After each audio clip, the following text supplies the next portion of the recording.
আসসালামু আলাইকুম। আজকে আমরা দেখাবো কিবোর্ড অটোক্যাডের সাহায্যে কীভাবে অ্যারো চিহ্ন ড্র করবেন। এর জন্য দুইটা পদ্ধতি দেখাবো আমরা। প্রথমে যারা বিগিনার তারা কীভাবে ড্র করে এবং যারা প্রো তারা কীভাবে ড্র করে। তো চলুন দেখে নেওয়া যাক যারা বিগিনার তারা কীভাবে অ্যারো চিহ্ন ড্র করে। এর জন্য কিবোর্ড থেকে আমরা PL কমান্ড নেব, দেন এন্টার, ফার্স্ট পয়েন্ট দেব, দেন সেকেন্ড পয়েন্ট, দেন থার্ড পয়েন্ট, দেন অ্যারোর জন্য একটা শেপ নেব।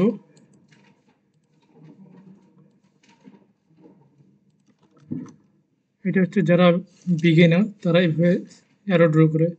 চলুন যারা প্রো তারা কীভাবে অ্যারো ড্র করে। এর জন্য কিবোর্ড থেকে প্রথমে PL লিখে এন্টার দেব, দেন যে কোনো একটা পয়েন্ট সিলেক্ট করব, দেন W প্রেস করব, দেন কিবোর্ড থেকে 4 অ্যারোর প্রথম সিম্বলের থিকনেস 4, দেনটা দেব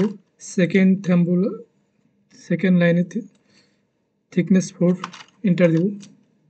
আচ্ছা, আমরা প্রথমটা কত মোটা নিতে চাই আমরা এই পর্যন্ত নেব, then again W enter, 6 enter,